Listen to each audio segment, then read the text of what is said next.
Bonjour à tous, bienvenue sur cet atelier portant sur la création d'entreprise. Je me présente très brièvement, je suis Nicolas Abélard, avocat au sein du cabinet Alinea Conseil et j'interviens principalement en droit des affaires et particulièrement en droit des sociétés. Donc aujourd'hui, je suis ici pour vous faire un petit atelier très synthétique sur le choix juridique dans le cadre d'une création d'entreprise, vers quoi je m'oriente, est-ce que je vais vers une entreprise individuelle ou une société.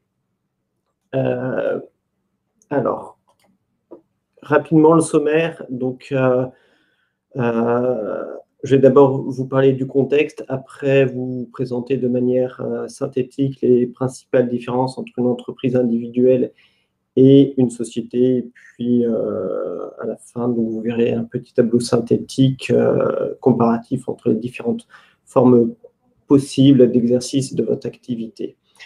Donc, sur le contexte, on a besoin de s'interroger pour faire le choix déjà sur les porteurs du projet. La question, c'est de savoir déjà combien de personnes sont présentes. Est-ce que j'ai une seule personne qui porte le projet ou plusieurs?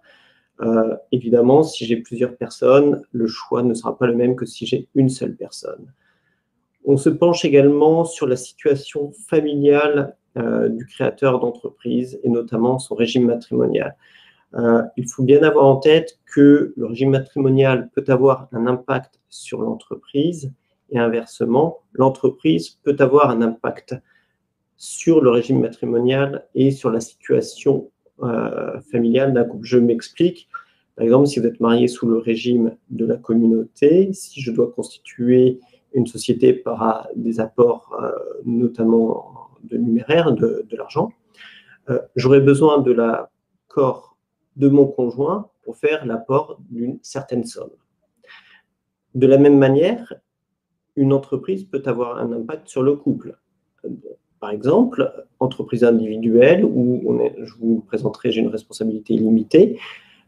Les dettes liées dans le cadre de l'exercice de l'activité par l'entrepreneur peuvent avoir un impact sur le patrimoine de l'entrepreneur d'une part, mais aussi sur celui de son conjoint, si ceux-ci sont également mariés sous le régime de la communauté. Donc, en fonction du régime matrimonial, va se poser la question de quelle forme choisir. On se pose également la question de connaître quelle est la situation patrimoniale et surtout quelle est la capacité d'investissement de l'entrepreneur qui se présente en face de nous. La question, c'est est-ce que tout seul, il est capable de financer le début de son activité ou au contraire, est-ce qu'il a besoin de l'apport d'un tiers, ce tiers pouvant être soit une banque, soit un ou plusieurs associés donc, qui vont participer au projet. Là aussi, cette notion de capacité d'investissement et de situation patrimoniale aura un impact sur la forme sociale qui va être préconisée. Après, donc, on va s'interroger sur quelle est l'activité envisagée aujourd'hui, quelle est l'évolution que l'on peut voir à court, moyen et long terme, d'une part, et après, on s'interroge sur la direction du projet de l'entreprise, donc la direction dans le sens qui dirige, qui est le pilote au sein de la structure. Sur l'activité envisagée à proprement parler, bon, dans une grande majorité, on est assez libre sur le choix de la forme. Pour autant, certaines activités spécifiques sont très encadrées par la loi et on n'a pas le choix sur la forme sociale. Par exemple, si demain vous souhaitez exploiter un bureau de tabac, la loi impose que cette exploitation se fasse dans le cadre d'une société en nom collective, forme très spécifique de société. On va également s'interroger sur l'évolution à moyen et long terme, sur la question également de savoir si à terme je vais avoir besoin de nouveaux investissements ou pas. Là également, qui fera les investissements, l'entrepreneur ou un tiers? Et donc, encore une fois, quelle peut être la forme sociale la plus adaptée à cette évolution envisagée? Après, donc, se pose la question de la direction qui dirige et qui pilote ce projet d'entreprise. Soit c'est l'entrepreneur qui souhaite être seul, tout décider seul et rester seul. soit il accepte, il souhaite diriger, mais il accepte la présence d'autres associés, y compris minoritaires. Dans ce cadre-là, chaque année, il devra leur rendre des comptes. On peut également avoir cette même situation où j'ai plusieurs personnes avec une personne qui dirige et d'autres qui vont plus avoir un rôle de contrôle de la direction et des différentes opérations qui peuvent être menées. Également, donc, par rapport à cette question, se posera la question donc, du partage éventuel des bénéfices, mais aussi éventuellement des investissements. Enfin, dans les éléments de contexte, ce n'est pas écrit ici, mais se posera la question du régime social de l'entrepreneur, d'une part, et la question de la fiscalité, puisque ces deux éléments auront un impact sur le coût de l'activité et la charge qui va la supporter. Est-ce que ce sera l'entrepreneur directement ou une société?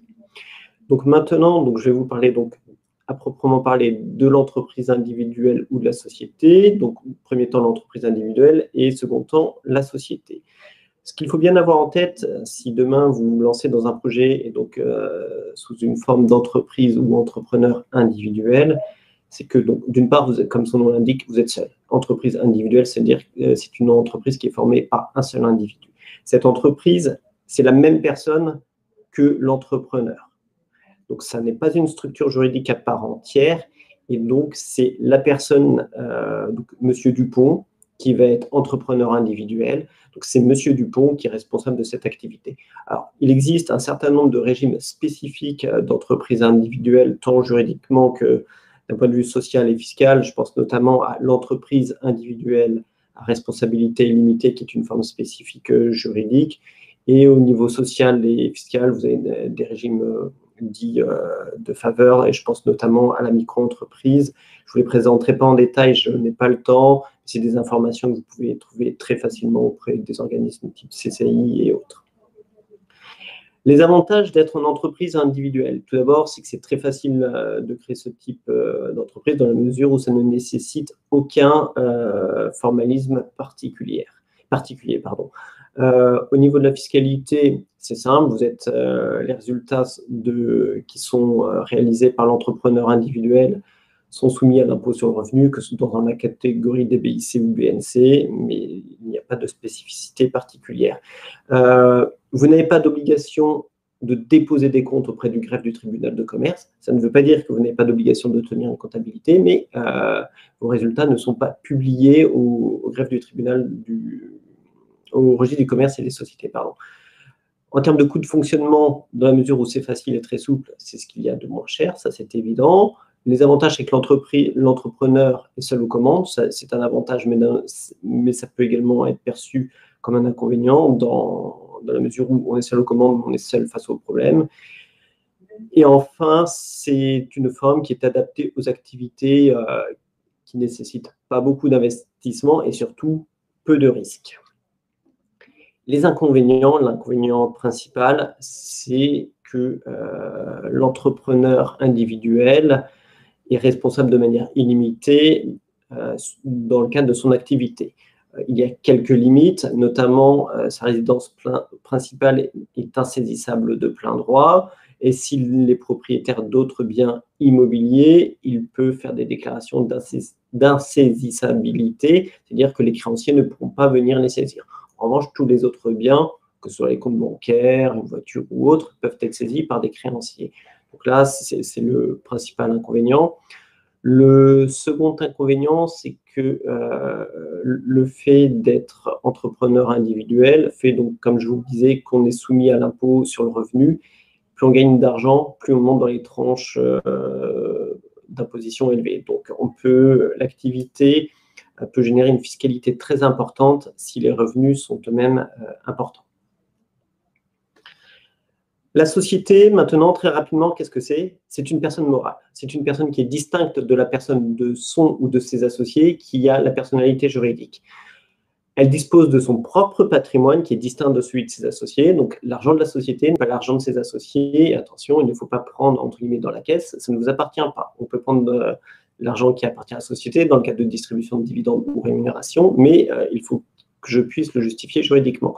L'un des principaux avantages, c'est que la société peut être à risque limité, c'est le cas de la SAS ou de la SARL, ou à risque illimité, la SNC, mais qu'on n'utilise que pour des points très spécifiques, notamment un délit de tabac. Les avantages, je viens de vous le dire, responsabilité limitée.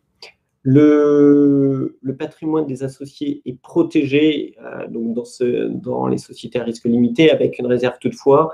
Si vous êtes associé et dirigeant et que vous souhaitez emprunter auprès d'une banque, la banque peut vous demander de vous porter caution, ce qui limite la protection, la responsabilité limitée. Il est plus aisé de transmettre une société qu'une entreprise individuelle. La fiscalité est bien mieux maîtrisée dans ce cadre-là, puisque si les résultats devaient être très importants, le taux d'impôt sur les sociétés est à 26,5 et on ne monte pas en fonction des résultats. Et enfin, la possibilité de déléguer la direction à une personne non associée, c'est-à-dire qu'on peut être associé d'une structure, la monter et demain demander à un tiers de la gérer. Les inconvénients, bon, c'est un peu plus lourd en termes de fonctionnement. Pour la constituer, il faut prévoir des statuts, il faut déposer le tout au greffe. Chaque année, vous devez approuver les comptes, déposer les comptes au greffe. Si vous êtes plusieurs, on peut rencontrer des difficultés liées au fait d'avoir donc justement plusieurs associés, si on a des mésententes entre associés. Et donc, oui, ce que je vous disais, on a un formalisme et des coûts de création un peu plus importants.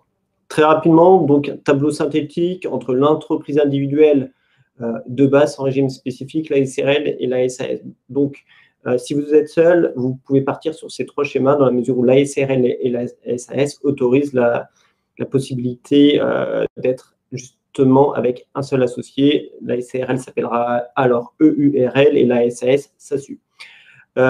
L'entrepreneur individuel, ce que je vous disais, n'a pas la personnalité morale alors que la SRL et la SAS l'ont, c'est-à-dire que dans un cas, j'ai une seule personne et dans l'autre cas, SRL et SAS, j'ai une personne distincte, la société de la personne de ses associés. J'ai une responsabilité illimitée pour l'entreprise individuelle sous réserve de ne pas constituer une EIRL, c'est un point spécifique. Dans la SRL et SAS, si je mets 1 000 € au capital, ma responsabilité théoriquement est limitée à 1 000 €. La direction, c'est l'entrepreneur qui l'assume dans l'entreprise individuelle. Dans la SARL, c'est un gérant qui peut être une autre personne que l'associé. Et dans la SAS, c'est un président qui, de la même manière, peut être une autre personne qu'un associé. Sur la fiscalité, en principe, dans l'entreprise individuelle, je suis quasiment tout le temps à l'impôt sur le revenu, sauf quelques exceptions, notamment le IRL, où je peux opter à l'IS sur option. Et dans la SRL et SAS, la règle, c'est en principe imposition à l'impôt sur les sociétés, et sur option, on peut être, dans certains cas, à l'impôt sur le revenu. Et enfin, sur le régime social, vous serez travailleur non salarié dans le cadre d'une entreprise individuelle, et en SARL, une petite spécificité en fonction de est-ce qu'on est majoritaire ou minoritaire. Si vous êtes seul, vous serez TNS, sinon vous serez assimilé salarié, tout comme dans la SAS. Voilà, j'en ai fini, c'était très rapide et je reconnais que j'ai accéléré sur la fin. Si vous avez quelques questions, alors je regarde. Peut-on avoir un employé en entreprise individuelle? Oui, vous pouvez tout à fait embaucher une personne. Vous pouvez être employeur dans le cadre d'une entreprise individuelle et vous êtes responsable de cette personne, du paiement des salaires, du paiement des cotisations sociales. Y a-t-il d'autres questions?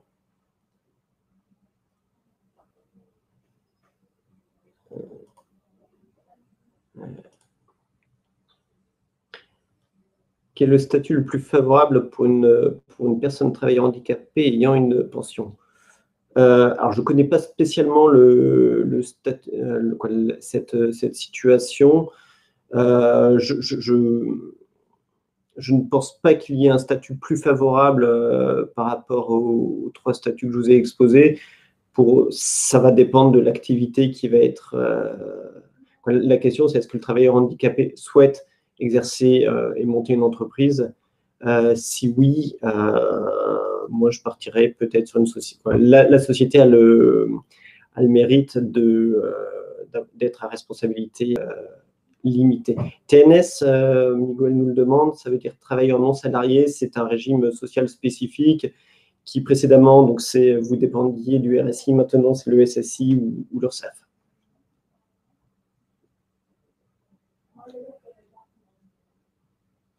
Qu'est-ce qui peut déterminer le choix entre SARL et SAS? Nous demande Arnaud. Sur ce qui va être déterminant, alors, il n'y a pas de mauvais choix entre la SRL et la SAS. Moi, je n'ai pas de religion par rapport à ça. Ce qui va changer, ça va être la fiscalité sur les dividendes qui est spécifique dans la SARL, un peu plus, entre guillemets, un peu plus favorable actuellement sur la SAS, parce que vous pouvez être amené à payer des prélèvements sociaux plus importants en cas de distribution de dividendes dans une SARL, d'une part, et d'autre part, ça va être le régime social du dirigeant. Ça va être les principaux axes entre la SARL et la SAS, sachant que si vous êtes plusieurs associés et que vous voulez vraiment du sur-mesure, la SAS sera plus adaptée qu'une SARL. Quelle est la fiscalité la plus lourde entre IR et IS? IS, si vous faites beaucoup de revenus, clairement, ça sera beaucoup plus lourd que l'IS, dans la mesure où aujourd'hui, si vous êtes imposé à l'IR, que vous gagnez beaucoup d'argent, vous pouvez monter dans des tranches à 41-45%. À l'IS, aujourd'hui, on est à 26,5%. Donc voilà, et ça va encore baisser d'un cran. Voilà. J'ai entendu une nouveauté sur les URL concernant les dividendes et leur taxation qui constituait un avantage au préalable. Et donc, il n'en est plus un. Est-ce exact? Alors, je ne sais pas exactement ce dont vous parlez, mais effectivement, dans les URL, le gérant est donc associé majoritaire et lorsqu'il distribue des dividendes, en fonction du montant des dividendes distribués, le montant est assujetti à l'impôt. Donc là, en fonction de votre tranche spécifique, d'une part, et d'autre part, aux prélèvements sociaux qui peuvent monter aux alentours de 40-45%. Donc voilà pourquoi ça n'est pas véritablement un avantage, et donc la SAS pour ça est plus favorable. Vanessa demande où faire la demande d'insaisissabilité des autres biens, autre que la maison principale. C'est un notaire qui est compétent pour faire cela, dans la mesure où ça touche à un bien immobilier.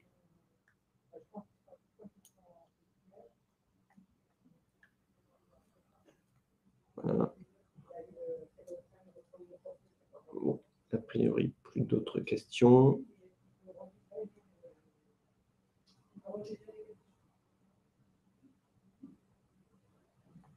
Bon, a priori, il n'y a pas d'autres questions. Je vous remercie de votre attention. Je vous souhaite un bon après-midi. Puis, si vous avez besoin, vous avez mes coordonnées qui s'affichent. N'hésitez pas à me contacter. Merci à tous. À très bientôt. Au revoir.